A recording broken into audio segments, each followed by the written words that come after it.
Hello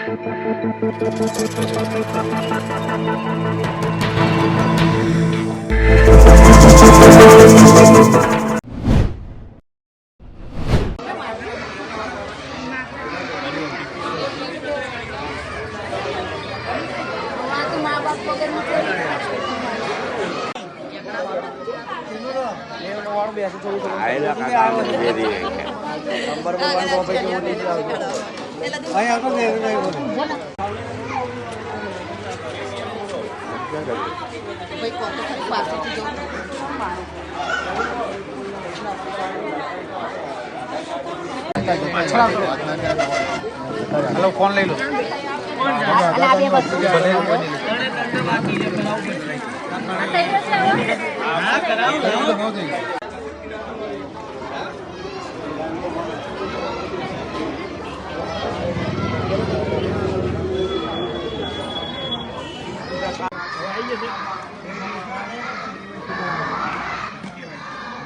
હું કરી આપીશ તમે ઘર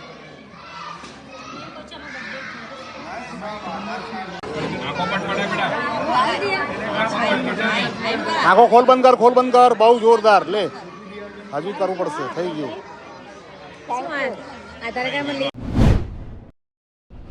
આપનું નામને પરિચય આપો મારું નામ રાજુભાઈ ચૌધરી આંબેવાડી વિધાનસભા આજ રોજ વિદ્યાસાગર હાઈસ્કૂલ જોગેશ્વરી રોડ ઉપર આયુષ્યમાન કેમ્પ અને રેશનિંગ કાર્ડમાં કેવાયસી અને આધાર કાર્ડમાં અપડેટનું જે લિંકનું કામ આજ રોજ અમરેવાડી વિધાનસભાના ધારાસભ્ય શ્રી અશ્વિનભાઈ પટેલ સાહેબના માર્ગદર્શનથી આયોજન કરવામાં આવ્યું, જેમાં 200થી વધારે લોકોએ એમાં ભાગ લીધો. નાના ભૂલકાઓ અને સ્કૂલના વિદ્યાર્થીઓ જેમને વાલીઓ સાથે આજે આ યોજનાનો લાભ લીધો અને ધારાસભ્ય ખુદ એમને પોતાનું કેવાયસી રજિસ્ટ્રેશન કરાવ્યું આજે.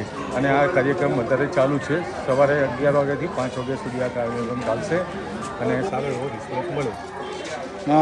કેટલા અરજદારોએ અત્યાર સુધી આનો લાભ લીધો છે? 200થી વધારે. ગવર્મેન્ટને આપણે સહકાર સાચા લાભાર્થીની ઓળખ થાય અને કોઈ વ્યક્તિ વંચિત ના રહી જાય તે માટે રાજ્ય સરકારે ઈ કેવાયસીની એક પ્રક્રિયા હાથ ધરી છે. ખાસ કરીને તમામ લોકોને ઈ કેવાયસી એટલા માટે જરૂરી છે કે સાચા લાભાર્થીની ઓળખ થાય. શું કહેશો? નહીં, જરૂરી છે, કારણ કે એની અંદર ગવર્મેન્ટે એટલું ધ્યાન રાખેલું છે કે જે જરૂરિયાતવાળો માણસ છે એને ચોક્કસ પ્રમાણે લાભ થાય અને સાથે સાથે જે કોઈ ગેરરીતિ આચરતા હોય એ લોકો પણ આની અંદર સંડોવાય નહીં એના માટેનું સરસ મજાનું પ્લાનિંગ કરેલું છે કે જેની અંદર ઈ કેવાયસીમાં આંખોની મૂવમેન્ટ, ફિંગરપ્રિન્ટ આ સાથેનું આયોજન કરેલું છે. એટલે જે ગેરરીતિ આચરનારા તત્વો છે ને એ પણ આની અંદરથી દૂર થઈ જાય. આપનું નામને પરિચય આપજો. Doctor Hasmukh Patel, MLA Amraiwadi. આજે અહીંયા આગળ જોગેશ્વરી રોડ ઉપર વિદ્યાસાગર સ્કૂલની અંદર એક સરસ મજાનું આયોજન કરવામાં આવ્યું છે કે જેમાં ઈ ration card, e KYC ration card, આધાર કાર્ડ લિંક, આ બધી સુવિધાઓ, આયુષ્યમાન કાર્ડ એક જ મંચ ઉપર એક જ જગ્યાએ ગોઠવવામાં આવેલી છે અને એનો ઘણો બધા લાભ લીધેલો છે. અને એના અનુસંધાનમાં મેં પણ મારું આધાર કાર્ડ, આ રેશન કાર્ડ અહીં આગળ મેં ઈ કેવાયસી કરાવડાવ્યું છે. હવે તમે રેશન લેતા હોય કે ના લેતા હોય પણ કેવાયસી એ કરાવવું જરૂરી છે અને એના માટે આપણા મ્યુનિસિપલ કોર્પોરેશન, જુદી જુદી સંસ્થાઓ દરેક લોકલ લેવલે પણ કાર્યરત છે અને અમુક સેન્ટરો પણ આપેલા છે.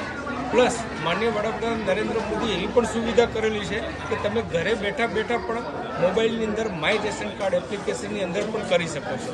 પણ જો એમાં ક્યાંય પણ તકલીફ પડે તો નજીકના સેન્ટર ઉપર જઈને આ કરાવી લેવું હિતાવ હોય છે.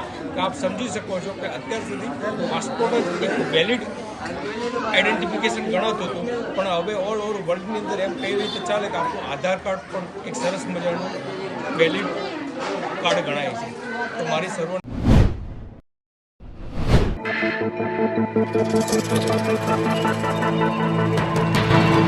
Thank you.